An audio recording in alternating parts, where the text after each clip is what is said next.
Mark Beeson, or rather, our Mark Beeson, was born in Muncie, Indiana on September 23, 1953, to parents Reginald and Arawanda. His older sister Becky and younger brother Matt were part of the family too, along with their goat, Billy Bump, and a cat named Hey You. It was clear to Mark's family from an early age that he was an exceptional young man. Mark displayed a talent for holding his breath, doing so until he passed out whenever he was mad or wanted something. His talent for drawing began to shine after he started watching You Are an Artist classes on TV in the 60s. And he demonstrated an uncanny ability to focus on the things that mattered to him. For example, he would put bread in the nearby lake and sit motionless for hours, waiting to catch turtles that came to feed. He found his place on the platform early in life too, when his high school staged a production of Arsenic and Old Lace. He played a cop with one line, but performed it with such gusto that the whole audience broke into hysterics.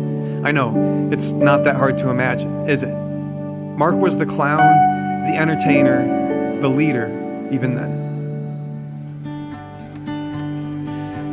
A special guy like that needs a special girl, and God was preparing someone. Sheila Dawn McNichols was born on October 22nd, 1954, to parents John and Eleanor.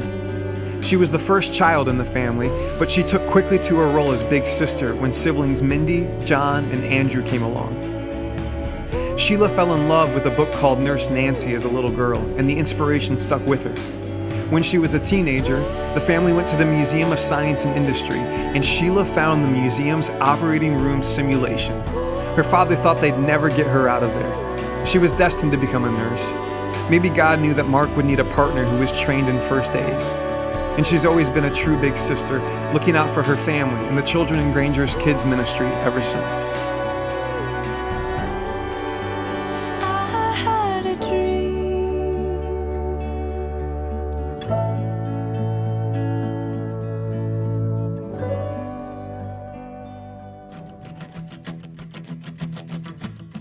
Mark and Sheila actually met in early elementary school and grew up just a few miles from each other in Greenfield, Indiana.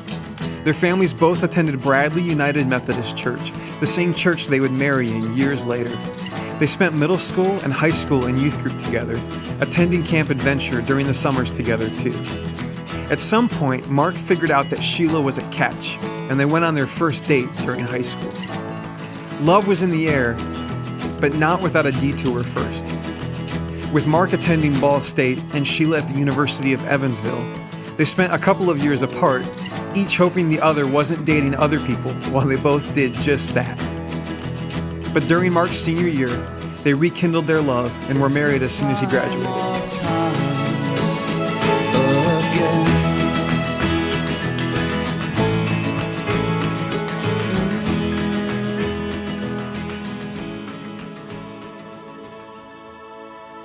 Mark's first job as a pastor was in 1972, when he was just 18 years old, leading the flock at Camac United Methodist Church in Muncie, Indiana.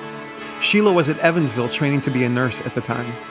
As she was finishing up school, Mark moved to Vincennes First United Methodist Church, where he was the youth pastor from 1977 to 1979. Then he went to Farmland UMC, where he was the senior pastor until 1982. During that time, their first child, Amber, was born. They moved the family to Fort Wayne for the next phase of Mark's calling, where he pastored Fort Wayne Epworth UMC from 1982 to 1986. During that time, Mark and Sheila welcomed their son Aaron and daughter Angela to the family, and Sheila took on the job of full-time mom with 3 kids under the age of 3 at home.